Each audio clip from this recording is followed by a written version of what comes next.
भुजगशयनं पद्मनाभं सुरेशं विश्वाधारं गगनसदृशं मेघवर्णं शुभांगं लक्ष्मीकान्तं कमलनयनं योगभिर्ध्यानगम्यं वन्दे विष्णुं भवभयहरं सर्वलोकैकनाथं ध्याये नित्यं महेशं सद्गुरुनिधं चारुचन्द्रावतंसं रत्नाकल्पोज्ज्वलाङ्गं परशुमगर्वाधीहस्तं प्रसन्नं पद्माशीनं समन्तास्तमवर्णैर्व्याकृतिं वशानं विश्वाद्यं विश्ववन्द्यं निखिलभयहरं पञ्चवक्त्रं त्रिनेत्रं हर हर महादेव शम्भो केशवे श्री शिवमहापुराणाय नमः भगवतो शाम्ब सदाशिवाय नमः नमः संभवाय च मयो भवाय च नमः शङ्कराय च मयस्तराय च नमः शिवाय च शिवतराय च श्री शिवमहापुराणाय नमः सर्वोपचारार्थे गन्धाजलपत्रवसं च समर्पयामि नमः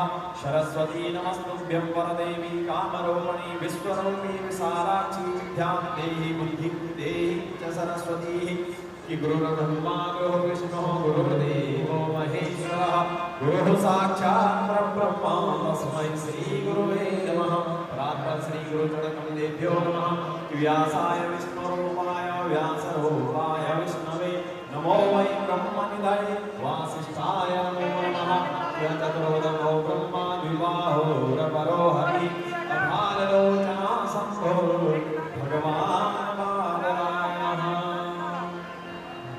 बोलो व्यास जी महाराज की जय, बोलो शिव महापुराण की जय।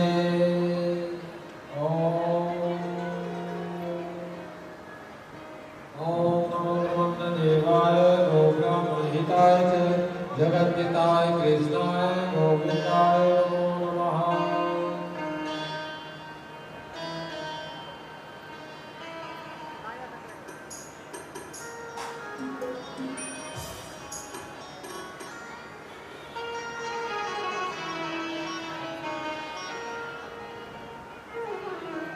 शंकर भगवान की जय। ओ मेरा दिल तुझ पे कुर्बान,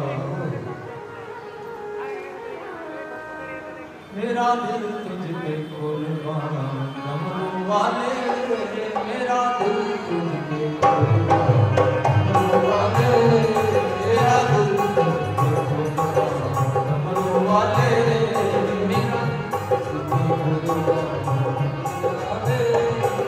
डमरू वाले रे ओ डमरू वाले रे ओ डमरू वाले रे ओ डमरू वाले अब तो हो जाने लगा डमरू वाले रे अब तो हो जाने लगा डमरू वाले रे मेरा दिल तुझे कुर्बान डमरू वाले मेरा दिल तुझे कुर्बान।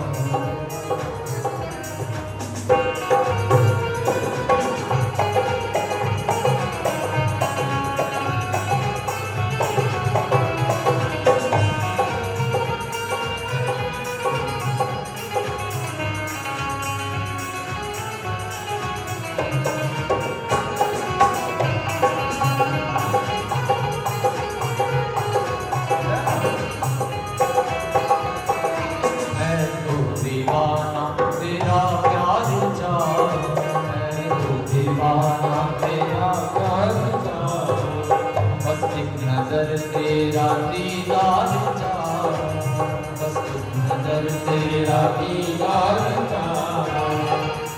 ओ डमरू वाले रे ओ डमरू वाले रे ओ डमरू वाले रे ओ डमरू वाले रे अब तो जा मेहरबान डमरू वाले रे तो जा मेहरबान डमरू वाले रे मेरा दिल तुझे कुर्बान डमरू वाले मेरा दिल तुझ पे कुर्बान डमरू वाले रे।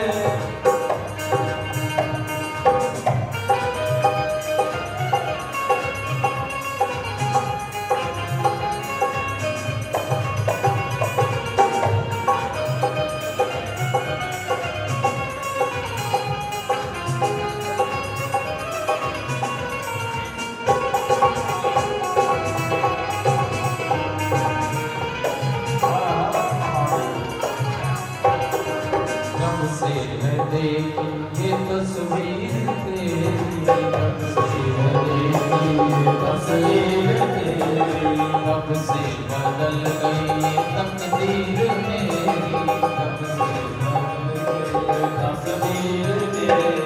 डमरू वाले रे ओ डमरू वाले रे, ओ डमरू वाले रे, ओ डमरू वाले रे, ओ मेरा दिल तुझ पे कुर्बान, डमरू वाले रे, मेरा दिल तुझ पे कुर्बान, डमरू वाले रे, तो हो जा मेहरबान, डमरू वाले रे, तो हो जा मेहरबान, डमरू वाले रे, हो जा मेहरबान, डमरू वाले रे, तो हो जा मेहरबान, डमरू वाले रे, मेरा दिल तुझे कुर्बान, डमरू वाले रे, मेरा दिल तुझे कुर्बान, डमरू वाले रे, मेरा दिल तुझे कुर्बान, डमरू वाले रे।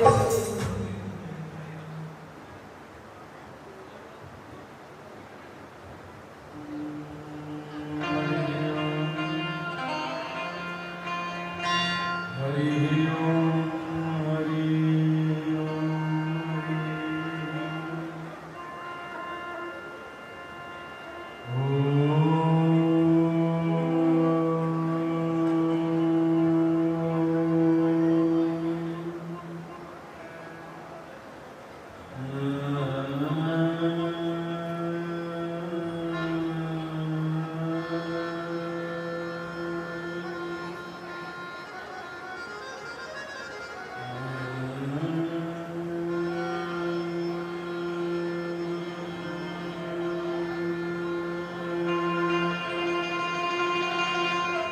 श्री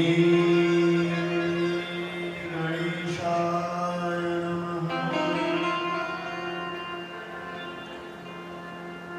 उमा महेश्वराभ्यां नमः। वाणी विनायकाभ्यां नमः। इष्टदेवताभ्यो नमः। पुराणपुरुषोत्तमाय नमः। वेदपुरुषाय नमः।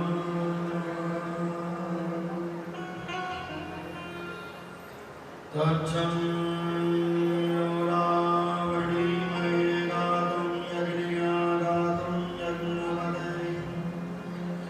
देवी स्वस्तिरस्तु नः स्वस्तिर्मानुषेभ्यः ऊर्ध्वं जिगातु वेगजम् शं नो अस्तु द्विपदे शं चतुष्पदे भद्रं कर्णेभिः शृणुयाम देवाः भद्रं पश्येमाक्षभिर्यजत्राः स्थिरैरङ्गैस्तवांसस्तनोप्रत्यसेमहिदेवहितं यदातु।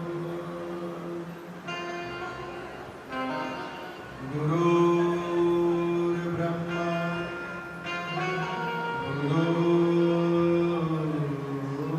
गुरुर्विष्णु गुरुर्देवो महेश्वरः गुरुर्साक्षात् परब्रह्म तस्मै श्री गुरुवे नमः। यं प्रवदन्तमनुपेदमभेदकृत्यं द्वैपायनो विरहकातर्वाचुः पुत्रेति तन्मयतया तनभो विनेदो तं सर्वभूतहृदयं मुनिमानतोऽस्मि।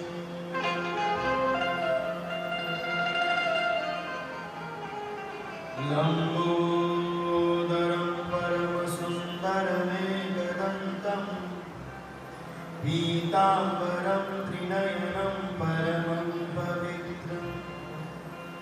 उद्यद्दिवाकर करोज्ज्वलकायकान्तम् नमामि विघ्नेश्वरं सर्वविघ्नहरं नमामि। वन्दे देवमापतिं सुरगुरुं वन्दे जगत्कारणं वन्दे पन्नगभूषणं मृगधरं वन्दे पशूनां पदम् वन्दे सूर्यशशाङ्कवाणिनयनं वन्दे मुकुन्दप्रियं वन्दे भक्तजनाश्रयं च वरम् वन्दे शिवं शङ्करम्। भवानी शङ्करो वन्दे श्रद्धा विश्वासरूपिणो याभ्यां विना न पश्यन्ति सिद्धः स्वान्तस्तमीश्वरः सिंहस्ता शशिशेखरामरकतप्रज्ञैश्चतुर्भिर्भुजैः शङ्खं चक्रधनुश्चरां च ददतीं नेत्रैस्त्रिभिः शोभिता आमुक्ताङ्गहारकङ्कणकाञ्चीरणन्नूपुरा दुर्गा दुर्गतिहारिणी भवतु नो रत्नोलसत्कुण्डला। श्रीराम राम रघुनन्दन राम राम श्रीराम राम भरताग्रज राम श्रीराम राम रणकर्कश राम राम श्रीराम राम शरणं भव राम राम।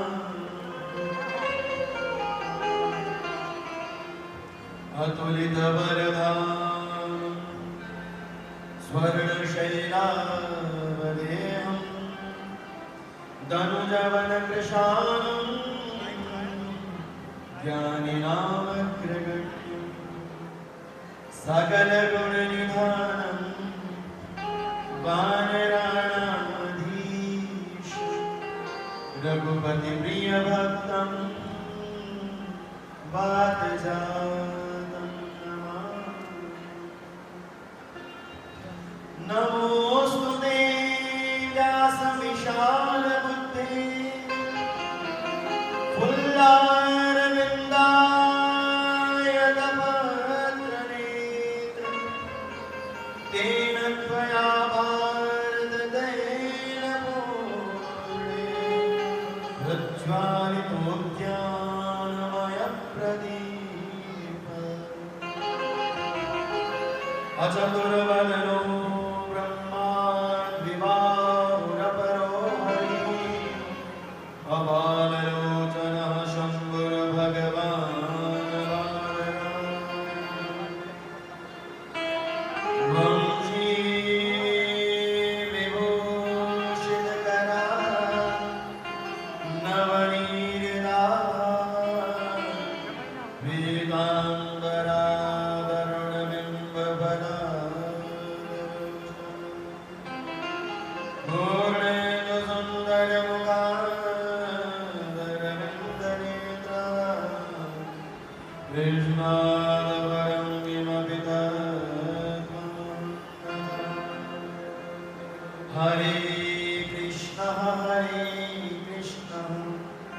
कृष्ण कृष्ण हरे हरे हरे राम राम राम हरे हरे। राधे मेरी स्वामिनी और मेरा राधे जुगो दास जन्म जन्म दीजियो श्री चरण को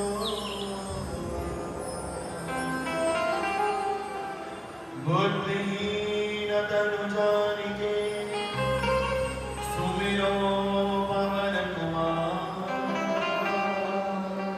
बल बुद्धि विद्या देव मोहि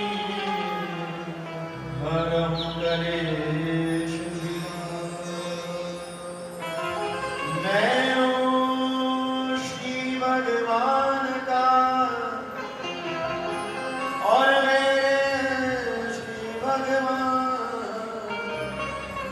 अनुभव यहाँ करते रहो जब तक तनु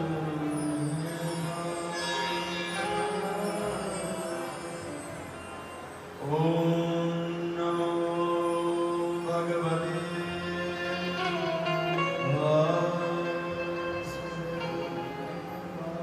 ओम नमो भगवते वासुदेवाय ओम नमः शिवाय ओम नमः शिवाय ओम नमः शिवाय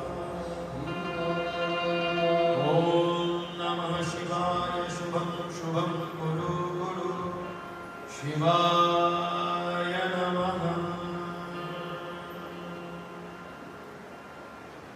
बोलिए श्री महेश्वर भगवान सच्चिदानंद भगवान लक्ष्मी नारायण भगवान शिव महापुराण की श्री वेद व्यास जी महाराज की सब संतन की सब विप्रजन की बोलिए अपने इष्ट देव भगवान की काल हर कष्ट हर रोग हर दोष हर पीड़ा हर विपदा हर संकट हर व्याधा नमः पार्वती पतये हर हर महादेव हर हर महादेव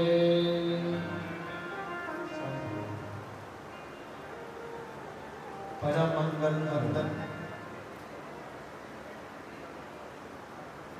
अनंत अनंत अनंत कोटि ब्रह्मांड नायक अखिल अखिलेश्वर अकारण करुणामरणालय भक्तवत्सल भगवान भक्तवांछाकल्पतरु कृपा निधान दया निधान देवादिदेव महादेव अव्यक्त अविनाशी अगोचर अमल सर्वभूतात्मा परमात्मा देवों के देव भगवान श्री महादेव की पावन पवित्र गाथा शिव महापुराण की पावन पवित्र वांगमयी प्रतिरूपी भगवान शिव महापुराण को देवादिदेव महादेव को माँ भगवती जगदम्बा के सहित में व्यासपीठ से अनंत अनंत कोटि वंदन प्रणाम करता हूँ।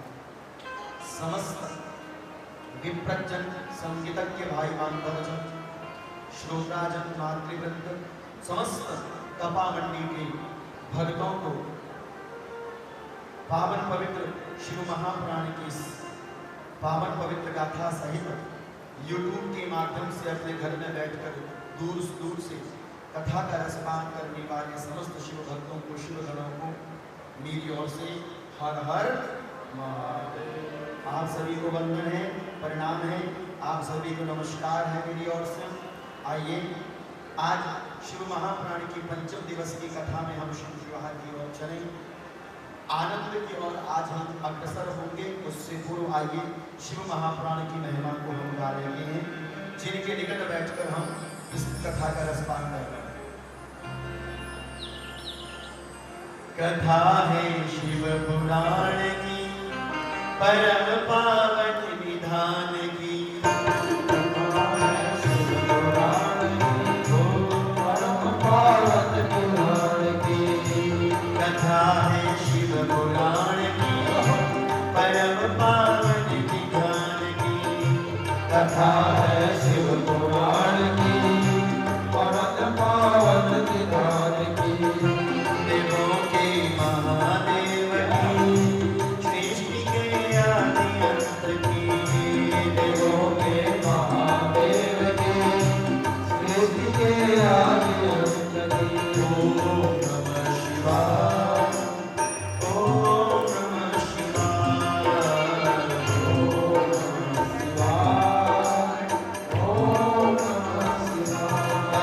है शिव पुराण की परम पावन विधान की कथा है शिव पुराण की परम पावन विधान की देवों के महादेव की सृष्टि के आदि अंत की देवों के महादेव की सृष्टि के आदि अंत की शिव ही सत्य सत्य ही शिव है सत्य सनातन की शिव ही सत्य सत्य ही शिव है सत्य सनातन की कथा है शिव पुराण की परम पावन विधान की कथा है शिव पुराण की परम पावन विधान की ओम नमः शिवाय ओम नमः शिवाय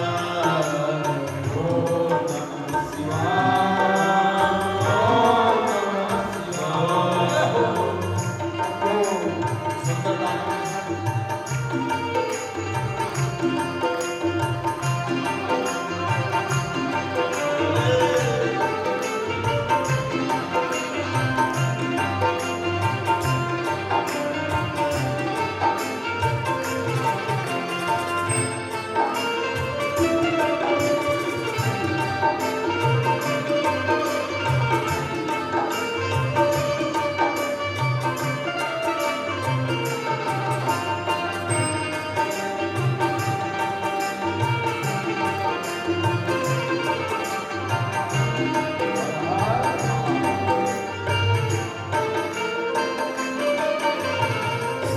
मेरे शंभु अविनाशी परम कैलाश निवासी मेरे शंभु अविनाशी परम कैलाश निवासी सृष्टि सर्जन हितकारी परम मंगल उपकारी सर्जन हितकारी परम मंगल उपकारी शिव ही सत्य सत्य शिव है सत्य सनातन की शिव ही सत्य सत्य शिव है सत्य सनातन की कथा है शिव पुराण की परम पावन विधान की कथा है शिव पुराण की परम पावन विधान की ओम नमः शिवाय ओम नमः शिवाय शिवाय ओम नमः शिवाय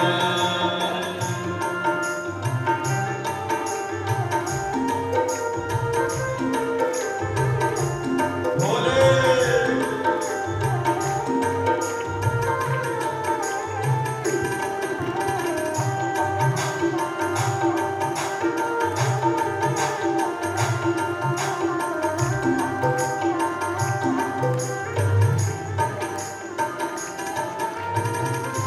गले कुंडन की माला लपेटे मृग की छाला गले रुंदन की माला लपेटे दिल की छाला जटा में शीतल गंगा सोहे सरपन संग संगा जलम में शीतल गंगा सोए सरपन संग चंदा शिव ही सत्य सत्य शिव है सत्य सनातन की शिव ही सत्य सत्य शिव है सत्य सनातन की कथा है शिव पुराण की परम पावन विधान की कथा है शिव पुराण की परम पावन विधान की ओम नमः शिवाय ओम नमः शिवाय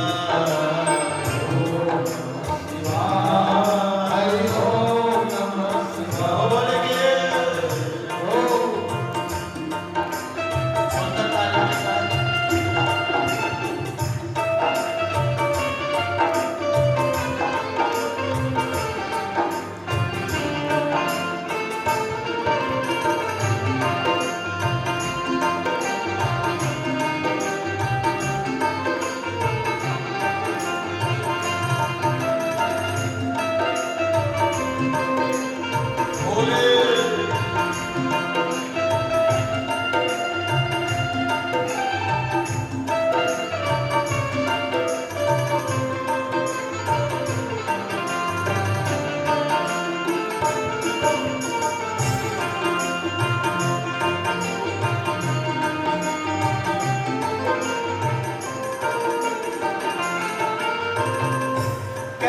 बंधन से डारे काल महाकाल पुकारे कर्म बंधन से तारे काल महाकाल पुकारे ईशानंद की वाणी हर हर महादेव उचारे गिरीशानंद की वाणी हर हर महादेव उतारे शिव ही आदि शिव ही अंत है शिव हर हर की शिव ही आदि शिव ही अंत शिव हर हर की कथा है शिव पुराण की पुरन पावन पुराण की कथा है शिव पुराण की पावन विधान की देवों के महादेव की सृष्टि के आदि अंत की देवों के महादेव की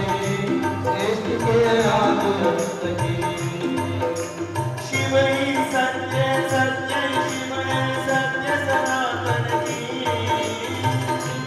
सत्य सत्य शिव है सत्य सनातन की कथा है शिव पुराण की परम पावन निधान की कथा है शिव पुराण की मन पावन निधान की ओम नमः शिवाय ओम नमः शिवाय ओम नमः शिवाय ओम नमः शिवाय ओम नमः शिवाय हरि ओम नमः शिवाय हरि ओम नमः शिवाय ओम नमः शिवाय ओम नमः शिवाय हरि ओम नमः शिवाय हरि ओम नमः शिवाय ओम नमः शिवाय हरि ओम नमः शिवाय ओम नमः शिवाय ओम नमः शिवाय ओम नमः शिवाय ओम नमः शिवाय ओम नमः शिवाय ओम नमः शिवाय ओम नमः शिवाय ओम नमः शिवाय ओम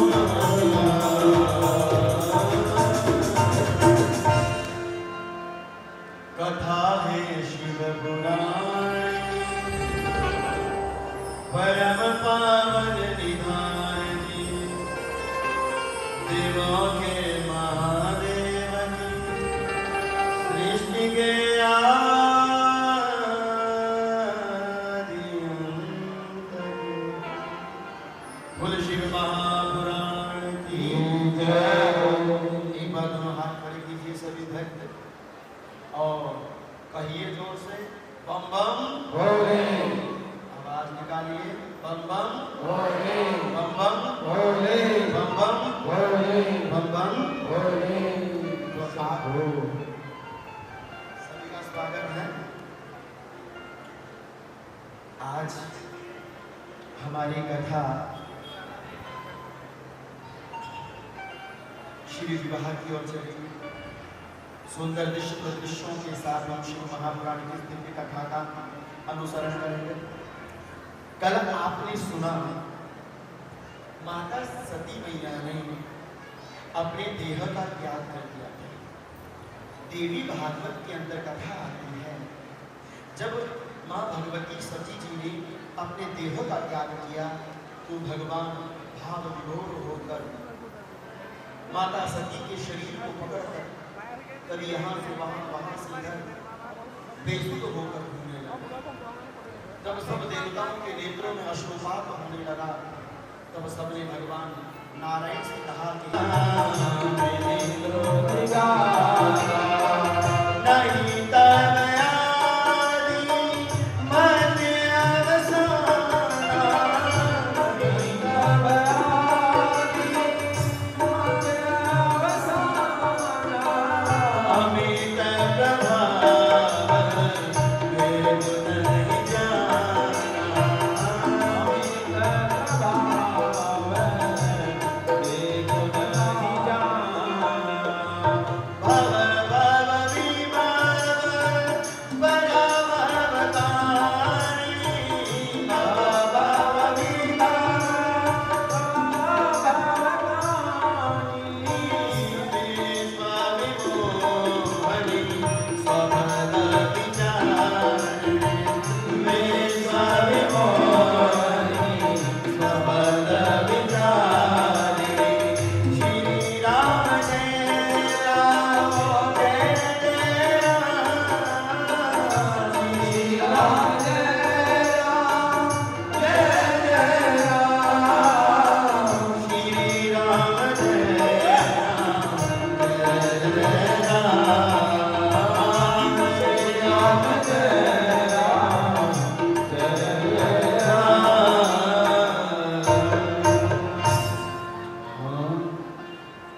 अच्छी परिवार के लिए प्रत्येक माता पिता को अपनी बेटी के लिए गौरा माता के व्रत अर्थात सोमवार के व्रत जरूर करवाने चाहिए।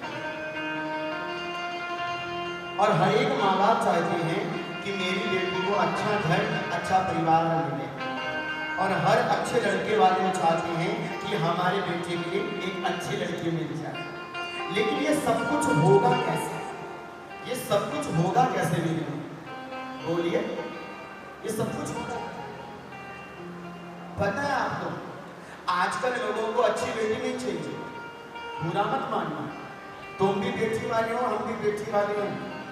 आजकल लोगों को अच्छी बेटी नहीं चाहिए, आजकल लोगों को उस बेटी से अच्छा माल चाहिए। हाँ, बेटी घर में आएगी, बहू घर में आएगी, अरे कितना माल लेकर आएगी ये तो बताओ। आज बहू नहीं चाहिए किसी को साथ, आज बहू के रूप में सबको माल पानी चाहिए। मैं तो कहता हूँ वो लोग बड़े दुर्भाग्यशाली हैं जिनको बहू मिलने के बाद भी वो माल की चिंता करते हैं। अरे भैया, जिस पिता ने अपनी बेटी को अपने कलेजे से पाल कर अपने कलेजे का टुकड़ा तुम्हारे हाथ में रख दिया, तुम संसार के कंकड़ पत्थर के लिए रोते हो कि लड़की क्या लेकर आई? कभी तुमने ये विचार किया? लोग तो पूछते हैं लड़की क्या लेकर आई, कभी तुमने ये देखा लड़की क्या क्या छोड़कर आई? लड़की ने अपने माँ बाप छोड़े, लड़की ने अपने भाइयों को छोड़ा, लड़की ने अपने चाचा ताऊओं को छोड़ा, लड़की ने अपने सारे संसार परिवार को छोड़ा। जिस माँ बाप ने जन्म दिया उस खून के रिश्ते को बदलकर, अपना गोत्र नाम बदलकर आज उस घर में चली गई है जिस घर में वो किसी को नहीं जानती। अरे भाई, माल के चक्कर में मत रोना, तुम्हारे घर में बहू नहीं, ये सोचो कि मेरे घर में बेटी आई है। ये नहीं कि मेरे घर को माल चाहिए, ये सोचिए मेरे घर में बहू नहीं, मेरे घर में तो लक्ष्मी आई है। जिस घर में लक्ष्मी आ गई वहां किस चीज की कमी है साहब? किस चीज की कमी है? मुझे पता, ताली नहीं बजाओगे आप लोग, क्योंकि हम तो लोभी हैं, हम लोभी लोग हैं। हमें बेटी नहीं चाहिए, हमको बेटी के रूप में पैसा चाहिए। कितना दोगे? कितने लाख की गाड़ी दोगे? कितना हमको दहेज दोगे? तुम दहेज की बात करते हो? हाँ, एक पिता ने अपनी जिगर के टुकड़े को दे दिया और हमको दहेज चाहिए। अब देखो ना, कभी आप चले जाइए कहां पर, बैंक में चले जाइए। बैंक में जब आप जाएंगे तो देखेंगे अगर आप पेन भूल गए ना तो बैंक वाले भी पेन को धागे से बांध कर रखते हैं। बोलो हाँ जी कि ना जी? उस छोटे से 5 रुपए के पेन को भी धागे के साथ बांध कर रखते हैं।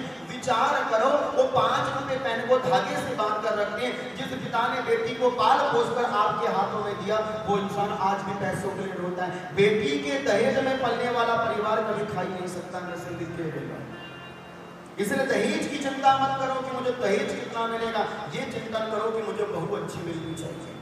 मैं आपको दूर की बात नहीं बताऊंगा, ये हरियाणा की ही बात है। एक सेठ जी थे, लाला जी थे, लाला जी के पास बड़े बड़े अच्छे अच्छे घरानों के रिश्ते आए। अब सब लोग चाहते थे कि हमारा बेटी का रिश्ता लाला जी के घर में हो जाए, क्योंकि लाला जी धनवान संपत्तिवान थे, पैसे वाले थे। और कौन से माँ बाप नहीं चाहेंगे कि हमारी बेटी को अच्छा खानदार परिवार मिल जाए, पैसों वाला? तो लाला जी के पास एक से बढ़कर एक रिश्ते आते थे। हरियाणा की बात बता रहा हूँ मैं आपको, और एक से एक बढ़कर रिश्ते आते थे। कमाल की बात देखिए, लाला जी सबको मना कर देते थे। और कमाल की बात ये देखो, लाला जी का बच्चा भी उनका कहना मानता था। आजकल की औलादें माँ बाप का कहना कहाँ मानती है? बोलो, कहाँ मानती है? अपने मनमर्जी की तुम शादियां कर लेते हो जिसमें माँ बाप की रजा नहीं होती, वो विवाह किस काम का साहब? विवाह तो वही अच्छा है जो माँ बाप की आज्ञा से किया जाए। अब देखिए ना, लाला जी की बेटी, मजा लीजिए, लाला जी की बेटी, लाला जी का बेटा अपने पिताजी की आज्ञा अनुसार विवाह करने का विचार था। अब लाला जी एक दिन अचानक से एक सामान्य परिवार के घर में चले गए। ध्यान दीजिएगा, सामान्य परिवार, बिल्कुल सामान्य परिवार, 3 वक्त की रोटी प्रेम से खा सकता था, ऐसे परिवार में चले गए। अब जब उस परिवार में चले गए तो लाला जी को देखकर तुरंत, वो व्यक्ति ज्यादा अमीर तो था नहीं, लाला जी को देखा। लाला जी प्रसिद्ध व्यक्ति थे उस समय के, उसने लाला जी को प्रणाम किया, आसन पर बैठाया।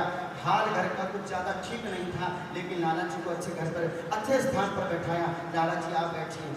लाला जी ने कहा, मुझे आपकी बेटी से मिलना है। हाँ, क्या बोले? मुझे आपकी बेटी से मिलना है। बोले लाला जी, मेरी बेटी अभी सुंदर कांड का पाठ कर रही है, ध्यान दीजिएगा। ये हम सब लोगों के लिए है। बेटी हमारे घर में भी है।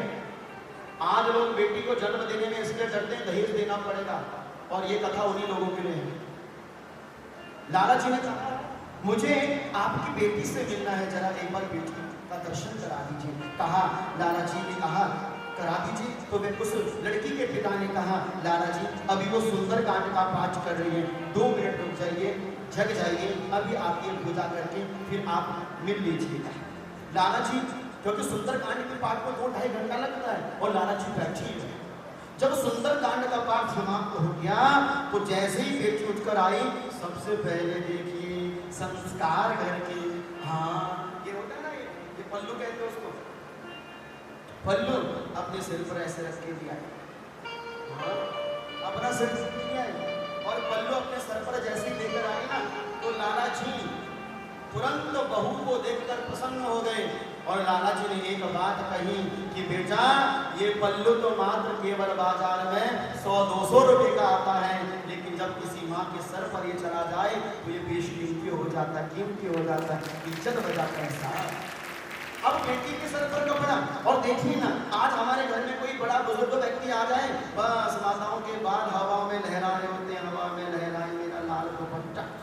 अब क्या जेठ जी, क्या पंडित जी, क्या सास, हाँ सास भी कहती है बहुत अच्छी मिल गई, फैशन वाली, महाराज हवा में लहराते हैं बाल। अब घर में कोई मर्यादा नहीं, पंडित जी आए सर पर कपड़ा होना चाहिए, घर में कोई बाबा जी आए सर पर कपड़ा होना चाहिए, घर में कोई बड़ा क्यों?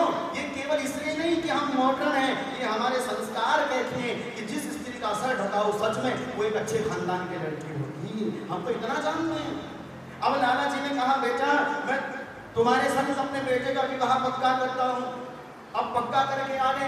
अब जब उनके रिश्तेदारों को पता चला कि ये बेटी का रिश्ता गरीब घर में कर आ गए, सब बोलने लगे अरे तुमने उनके घर में ऐसा क्या देख लिया कि अपने बेटे का रिश्ता तुमने अमीर अमीर घरों का छोड़कर वहां पर कर दिया। तो लाला जी ने बहुत सुंदर बात बोली कि मैंने उस बेटी को सुंदरकांड पढ़ते हुए देखा, और मैं विश्वास के साथ कहता हूँ जो बेटी सुंदरकांड का पाठ कर सकती है वही मेरे घर को सुंदर भी बना सकती है, वही मेरे घर को पवित्र बना सकती है, वही मेरे घर को भाग्यपूर्ण कर सकती है।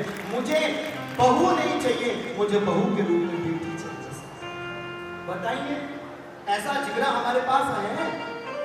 कोई बात नहीं, तुम्हारी बेटी का भाग्य अच्छा होगा, अच्छे घर में चली जाएगी, लेकिन बेटी का भाग्य छोटा होगा, कितने भी बड़े घर में डाल दीजिए बेटी वहां सुखी नहीं रहेगी। आज के माँ बाप अच्छा घोड़ी बंगला मकान देखते हैं, कोठी कार देखते हैं, लेकिन आज के माँ बाप लड़के के संस्कार नहीं देखते। पीने के बाद, शादी होने के बाद पता चलता है लड़का तो पीने वाला है। जिंदगी नर्क कर दी ना तुमने बेटी की। शादी से पहले देखो केवल हमको ये मिलता है, अरे पैसे वाले तुरंत शादी कर दो, अरे पैसे वाले हो गए तो क्या हो गया, उनके पास धन है, क्या उनके पास अच्छा मन है कि नहीं, ये तुमने देखा? नहीं, हमें तो अच्छा परिवार चाहिए, बस हमारे स्टेटस ऊंचा होना चाहिए, और बेटियों कहीं पर भी अंधेर में लगे अच्छा परिवार, ये माँ बाप की देन होनी चाहिए बेटी को, और बेटी भी वही अच्छी है। देखो आज के माता पिता घबराते हैं बेटी को देखकर। मैं बेटियों से भी कहना चाहता हूँ बेटियां बैठी नहीं है, ये व्यासपीठ की मर्यादा से बोल रहा हूँ जी, माँ बाप जिस बेटी को जन्म देते हैं उस बेटी का भी ये कर्तव्य बनना चाहिए कि मैं अपनी माँ बाप की इज्जत को कभी घटाऊं ना, जितना हो सके माँ बाप की इज्जत बढ़े लेकिन इज्जत घटे ही नहीं। ऐसा नहीं कि मेरे माँ बाप ने मुझे 20-21 साल के बाद पाला और किसी के साथ मेरे को प्यार हुआ नकली भूल का और उसके साथ भाग गए और बाप की इज्जत सुननी कर दी। ऐसी बेटियां भी किस काम की साथ?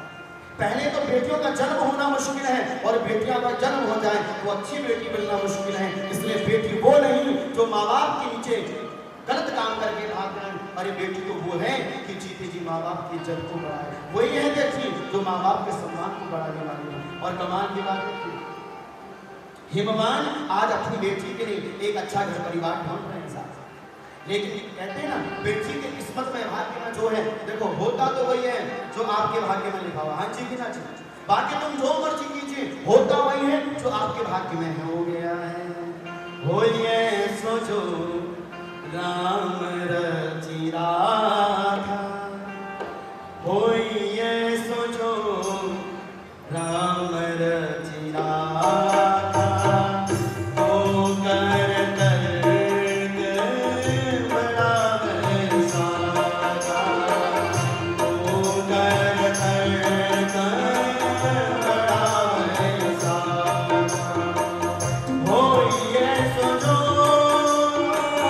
राम चिरागा ऐसो राम चिरागा हो गए बड़ा बरसाना हो गए बड़ा बरसाना। होता वही है जो विधाता ने लिख दिया। अच्छा, अब एक दिन हिमालय के द्वार पर नारद जी महाराज पहुंचे। अब जो ही नारद जी पहुंचे तुरंत स्वागत किया हिमवान राजा हिमालय ने। महाराज बैठिए, आसन ग्रहण कीजिए। हिमवान को बैठाया सुंदर से आसन पर, नारद जी को बैठाया सुंदर आसन लगाकर। अब देखिए क्या हुआ, कहा अपनी बेटी को बुलाया, बेटा महात्मा जी घर में आए, इन्हें प्रणाम कीजिए। हाँ, संत घर में आए, संत घर में आने चाहिए कि नहीं, बोलो। हाँ, देखिए मैं कहा करता हूं, जो आपको अशांत कर दे उसे असंत कहते हैं, जो ऋतु में बहार ला दे उसे बसंत कहते हैं, और जो आपके जीवन को बदल दे उसे संत कहते हैं। संत कहते हैं। अब संत महाराज नारद जी घर में प्रवेश करते हैं। देखो संत का संग कितना प्रभावशाली होता है। जो भी बेटी आई, बेटी ने प्रणाम किया। बच्चों को प्रणाम करना सिखाओ मेरी माँ। बच्चों को हेलो हाय बोलना मत सिखाइए। ये हेलो हाय बोलना हमारी हिंदुओं की पहचान नहीं है। सत श्री अकाल बोलना सिखाइए, राधे राधे बोलना सिखाइए, प्रणाम करना सिखाइए, वंदन करना सिखाइए। एक घर में मैं गया, जा गई, अब बड़े पैसे वाले लोग थे, उनके घर में गया, उनका बेटा बोलता हेलो पंडित जी कैसे। मैंने कहा ये हाथ अपने पापा से मिलाना, हमको नमस्कार करते हैं। बच्चों को ये संस्कार, हेलो हाय। हाँ, आज तुम किसी को फोन करते हो क्या बोलते हो, बोलो क्या बोलते हो, हेलो। जानते हो ये हेलो कौन है? जिसने मोबाइल बनाया बोलो उसकी पत्नी का नाम हेलो है। वैसे तो पति अपने मुंह से किसी दूसरी पत्नी का नाम ले तो पत्नी बिगड़ जाती है। ये हेलो हेलो हेलो किसका है? अरे माँ, हाँ बोला हेलो हेलो। मैं गया ये गांव में, वो बूढ़ी अम्मा 90 साल की माता जी, 90, जिसने कभी इंग्लिश नहीं पढ़ी, वो भी कहती है हेलो पंडित जी कैसे हो, घर का तो डूब पड़ दो आपको। हाँ, 90 साल की उस समय की माता हेलो बोलिए पंडित जी कैसे हो। मैंने कहा ये भगवान कहीं भी देखिए। हाँ, हेलो हाय छोड़िए और राधे राधे बोलिए। भगवान का नाम बोलना चाहिए। बच्चों को बोलो बेटा प्रणाम करना सीखो, नमस्कार करना सीखो। हमारी संस्कृति पैर छूने की है, हमारी संस्कृति हाथ मिलाने की नहीं है, हमारी संस्कृति वंदन करने की है, प्रणाम करने की है। साहब बच्चों को झुकना सिखाओ, प्रणाम करना सिखाओ। देखो एक बात याद रखना, झुकता वही है जिसमें जान होती है, और एक अकड़ तो मुर्गी की पहचान होती है। झुकता वही है जिसके अंदर संस्कार होते हैं, और ये संस्कार कहाँ से पैदा होंगे? माँ से पैदा होंगे। अच्छा, कौन कौन बच्चा यहाँ पर ऐसा है जो अपने माँ बाप के पैरों को हाथ लगाता है? ऐसे नहीं सीखेगा ना, क्या बोलो कौन कौन अपने माँ बाप को हाथ लगाता है? माँ बाप को हाथ मतलब आप ही तो माँ बाप वाले हो ना, और हाथ नहीं लगाता। हम आप अपनी सांस के हाथ पैर लगाती हो? बोलो लगाती है मेरी माता अपनी सांस के पैरों में हाथ? सुबह सुबह उठकर हाँ, एक माता उठाती है, हाथ लगाती है हाथ? नहीं नहीं लगाती। अच्छा आप लगाती है? झूठ नहीं बोलना, महादेव देख रहे हैं। सांस भी बगल में बैठी हुई है, गला दबाई हुई, बताओ बताओ। देखिए एक बच्चे स्कूल में थे, और स्कूल में बच्चे सब बैठ रहे थे, पढ़ रहे थे। इतने में टीचर आई, बोले अच्छा अच्छा बेटा सब हाथ खड़े करके बताओ कौन अपने अपने माँ बाप के सुबह सुबह हाथ लगाता है। सभी बच्चों ने हाथ खड़ा कर दिया, हम लगाते हैं। एक बच्चे ने हाथ खड़ा नहीं किया। अब कहा बेटा तुम अपने माँ बाप को पैर नहीं छूते? बोले नहीं, हम तो पैरी हाथ लगाते हैं जी महाराज, लेकिन हमको ही क्यों कहा जाता है बच्चों को कि तुम अपने माँ बाप को प्रणाम करो? अरे हमारे माँ बाप को भी तो कोई समझाओ, उनके भी माँ बाप सर के ऊपर बैठे, वो भी तो अपने माँ बाप के पैरों में हाथ लगाए। क्यों बच्चे प्रणाम कर भैया? माँ बाप को भी अपने माँ बाप को प्रणाम करना चाहिए। हाँ, संस्कार तुम्हारे से आएंगे, तुम्हारे तुमने शराब पी तो बच्चा शराब पिएगा, तुमने अच्छा धर्म कर्म किया बच्चा अच्छा धर्म कर्म करेगा। ये मत कहना कि मेरा बेटा गलत दिशा में चलेगा, वो आपकी औलाद है, आपकी संतान है, जो आप करोगे वो आपका बच्चा करेगा। अच्छा देखिए एक गजब की बात, जब बच्चा पैदा होता है तो क्या बोलते हैं, बोलो, जब बच्चा पैदा होता है चाची बोलेगी अरे इसके गाल तो मेरे में गए हैं, मम्मी बोलेगी इसकी तो नाक तो मेरे से गई है कि, हाँ, पापा बोलेगा अरे इसकी तो आंखें मेरे में गई हैं, ताऊ बोलेगा इसके तो आईब्रो मेरे में गई हैं, और इतना मौसी आएगी अरे नहीं नहीं छोड़ो इसकी तो हंसी मुस्कान मेरे में गई है। और वही बच्चा जब बड़े होकर बिगड़ जाता है तो सब कहते हैं निकम्मा पता नहीं किस में गया हुआ है। पहले तो अपने में गया, अब जैसी गड़बड़ होगी तो निकम्मा पता नहीं किस में चलेगा। ये हमारे संस्कार हैं, ये हमारी पहचान। देखिए ना, प्रणाम करना है, प्रणाम किया ब्राह्मण देवता को। और तब पंडित जी ने, नारद जी ने कहा बेटा जरा अपना हाथ दिखाओ। अब जैसे नारद जी ने हाथ देखा तो क्या देखा, एका विलक्षणा रेखा तत्फलं शृणुतत्वता योगी नग्नो गुणोकामी मातृतात विवर्जिता। जो ही हाथ देखा नारद जी का, नारद जी ने, नारद जी कुछ नहीं बोला। अब हनुमान को टेंशन होगी, क्या हुआ महाराज, हमारी बेटी के हाथ में क्या देख लिया? बोले मत पूछो। अरे बताओ ना महाराज, क्या देख बैठे हो आप हमारी बेटी के हाथ में, क्या देख बैठे हो? बोले देखो, जोगी जटिल अकाम मन नगर अमंगल वेश, उस स्वामी यही कहाँ मिलई परिहस्त रस लेठ। क्या बोले?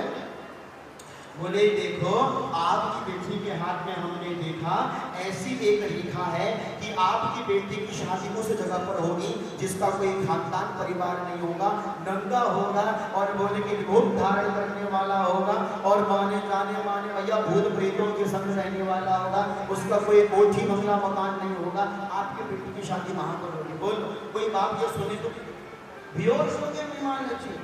थोड़ी देर के बाद होश आया, बेटी का सर समारा, बोले बेटा तेरे भाग्य में क्या लिख दिया?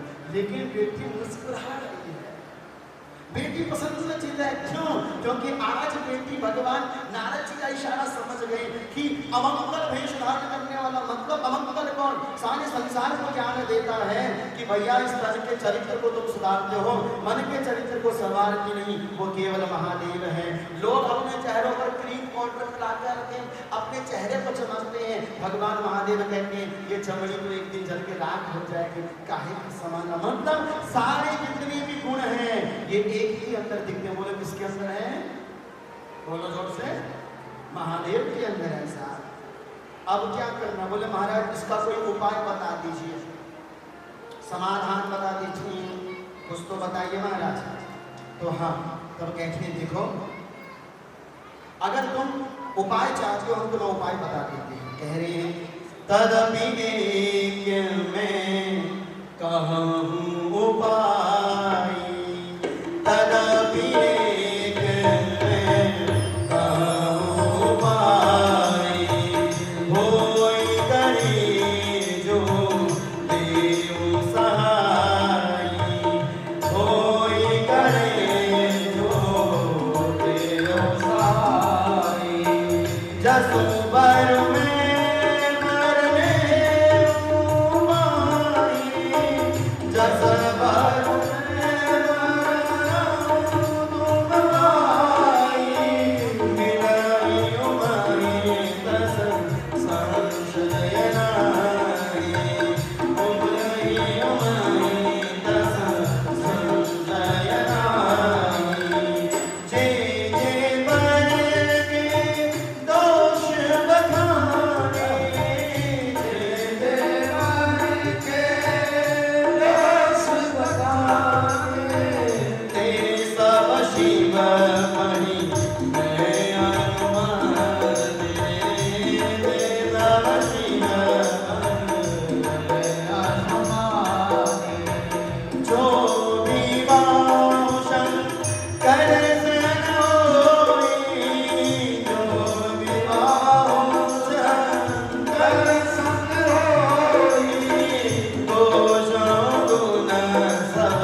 इसको अच्छा करने के लिए तुम्हारी बेटी अगर तपस्या करेगी तो ठीक हो सकता है, ध्यान दीजिएगा। आज माताएं बहुत अच्छी लग रही हैं, पीले पीले वस्त्र पहनकर आई हैं। कई माताओं ने हमारा कहना नहीं माना, हम खाली पहना है, हम भी काले पीले पहना आता अच्छा भाई लोग साढ़े 8 श्वेत वस्त्र, आप कहना मानते हो। हाँ, महादेव का कहना नहीं मानी देवियों ने, हमारा कहना कहाँ से मानेंगे? बोलो बम बम। अच्छे लग रहे हैं माता बम, पीत पीत पीत स्वभाव अच्छा हो रहा है, बहुत अच्छा सत्संग होगा। अच्छा बोले कि आपकी बेटी को काम करना पड़ेगा, क्या काम करना पड़ेगा? तो बोले सुनो, जो तप करे कुमारी तुम्हारी, जो तप करे कुमारी तुम्हारी, भाव में सगाई की मुरारी, भाव में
सगाई करनी पड़ेगी। हाँ बोलो, देखो नाजुक सी बेटी है, फूलों से माला है और जंगलों में जाकर तपस्या करेगी तो कितना कष्ट बिताते होगा। लेकिन एक बात यहाँ से समझिएगा, आज कथा लंबी है और आज अच्छी अच्छी दृश्य भी आपको दिखेंगे, इसलिए मैं आपको कथा की छोटे छोटे भाग में लेकर जा रहा हूँ। अच्छा बोले क्या करना है? आपकी बेटी को बोले तपस्या करनी पड़ेगी। क्या समझना है यहाँ से एक बात? हाँ बोलिए माँ, क्या करना चाहिए बेटी को? तप। बोले तप कर क्यों? बोले देखिए, जब तक आपकी बेटी तप नहीं करेगी बात नहीं बनेगी। अर्थात बैठे बैठाए अपने बच्चों के हाथों में कभी भी कुछ मत करो। मेरी बात शायद आपको समझ नहीं आ रही है। आज के माँ बाप अपना दिल का टुकड़ा निकाल करके पृथ्वी के सामने रख देते हैं, लो बेटा लो, बिना किसी मेहनत के। आप पैसे वाले हो अच्छी बात है, लेकिन बच्चों को आप बिना सोचे समझे कोई भी संपत्ति देते हो वो बच्चों के लिए बड़ी हानिकारक है। आज माता पिता बिना सोचे समझे बच्चों के हाथ में कुछ भी रख देते हैं। कोई मोबाइल रख देता है, कोई कहता ले बेटा ये 5,000 रुपये ले जा, दोस्तों के साथ एंजॉय कर। आप ही अपने बच्चों की संपत्ति को बिगाड़ने में लगे हो। सारा दोष माँ बाप का है। आपने कभी अपने बच्चों को मेहनत का फल बढ़ाया? किस तरह से मैं पैसा कमाता? रात दिन मेहनत करके एक पिता एक बाप घर में पैसा लेकर आता है। उस पैसे की कीमत को अगर तुम्हारा बच्चा नहीं समझेगा तो आपकी कमाई हुई मेहनत की सारी संपत्ति को वो बेटा पल भर में भूल कर आ जाएगा। अपने बच्चों को थोड़ा मेहनत करना सिखाओ, मेहनत के बोल सिखाओ। बेटा मैंने मेहनत करके ये पैसा कमाया है, तू भी मेहनत करके ही पैसा कमाना। बेटा मैंने रात दिन एक करिए। वो पिता बेचारा ना जाने धूप छांव कुछ नहीं देखता, अपने बच्चों को जीवन बनाने के लिए एक एक रुपया जोड़ता है। किसके लिए? अपने बच्चों के लिए। और यदि तुम बिना मेहनत के अपने बच्चों के हाथ में सब कुछ दे दोगे तो बच्चे निकम्मे हो जाते हैं। उनके अंदर फिर कर्म करने का गुण खत्म हो जाता है। उनको लगता है हमारा पिता कमा तो रहा है, हमको क्या चाहिए? हमारे पिता के पास सब कुछ है, हमें क्यों करना है कोई काम? हम अपने बच्चों को कर्महीन बना देते हैं। अपने बच्चों को मेहनत युक्त बनाने का प्रयास करें। उसको एक एक चीज की कमी कीमत का पता चले कि 1 रुपये की भी कीमत होती है। आज आप अपने बच्चे से पूछना, अगर मैं छोटा बोल रहा हूँ, आज आकर अपने बच्चे से पूछना, वो 1 रुपये को कभी महत्व नहीं देते। क्यों? क्योंकि उनको पता ही नहीं कि पैसा कमाते कैसे। माँ बाप ने तो बच्चों के हाथ में लाकर रख दिया, बच्चों को कोई मतलब नहीं। आपने कहानी सुनी कथा कि एक पिता मेहनत से पैसा कमा कर लेकर आते थे और अपने बच्चे को 1 रुपया देते थे, बोले जा बेटा इसको कुएं में डाला। सुनी है कथा आपने? पिताजी उसको 1 रुपया देते, मेहनत करके दिन भर लाते और 1 रुपया बच्चे के हाथ में देते, बोलते जा बेटा उसको कुएं में फेंका, और वो बच्चा तुरंत वो पैसा कुएं में फेंका। रोज ऐसा ही करता। एक दिन पिता ने कहा बेटा क्या तू 1 रुपया कमा सकता है? बोले कौन सी बड़ी बात है, हम कमाएंगे ना। पिताजी ने कहा अच्छा बेटा मैं पूरा दिन देता हूँ, तू पैसा 1 रुपया कमा कर ला। अब वो बच्चा दिन भर भटका, अंकल जी 1 रुपया दे दो, अंकल जी बोला साइड हो जा, कहाँ से तेरे बाप ने दिया था, ऐसा रोने लगे। अब तो बच्चा रोने लगा, लेकिन वादा करके आया था कि मैं 1 रुपया कमा कर लेकर जाऊंगा। और देखिए ना 1 रुपया कमाते कमाते कमाते सूर्य डूब गया, तब जाकर कहीं उसको 1 रुपया मेहनत से मिला। अब पिता ने कहा बेटा बड़ी देर लगा दी। बोले पिताजी 1 रुपया कमा कर लेके आए, पसीना पूछा माथे का। हाँ, अब बिटिया ने कहा बेटा एक काम कर, रोज मैं तेरे को 1 रुपया देता था, तू कुएं में फेंक आता था, जा आज तो तूने कमाया इसको कुएं में फेंका। बोले पिताजी पागल हो गया, मैंने कितनी मेहनत से पैसा कमाया ये मैं जानता हूँ। तब बोले पिताजी, तब पिताजी बोले बेटा मैं भी मेहनत से पैसा कमाता था, केवल तेरे को शिक्षा देने के लिए कि एक पिता का मेहनत का फल जो 1 रुपया उसमें डालकर आता था वो क्या होता है। तुम मेरी मेहनत की कमाई को नहीं समझ पाता था, आज जब तूने अपने भाग्य से अपनी मेहनत से पैसा कमाया तब तुझे पता चला पैसे की कीमत क्या होती है। बाप का साया जब तक माँ बाप के सर के बच्चे के सर के ऊपर है ना, बच्चे को सब कुछ अच्छा लगता है, लेकिन जब पिता का साया बच्चों के सर से उठता है ना, तब पूछो कि बाप की कीमत क्या है, पिता क्या होता है, माँ की महिमा सब जानते हैं, एक बाप क्या होता है कौन जानता है। जिस पिता ने कभी धूप छाँव नहीं देखी, ना जाने कितनी प्यार से देखी, लेकिन फिर भी अपने घर में हंसते हुए चेहरे को लेकर आया, क्यों? मेरे बच्चों की जीवन की सुख हो। एक पिता किसके लिए जीता है? अपने लिए तो जीता है। जब जीवन में छोटी छोटी समस्याएं आती है ना, तो एक बच्चा माँ को याद करता है, लेकिन जब जीवन में बड़ी बड़ी समस्याएं आती है ना, तो उसको अपने पिता की याद आती है, क्योंकि पिता की छाँव जिसे मिल जाए ना साहब, वो जीवन का सारा सुख ले लेता है।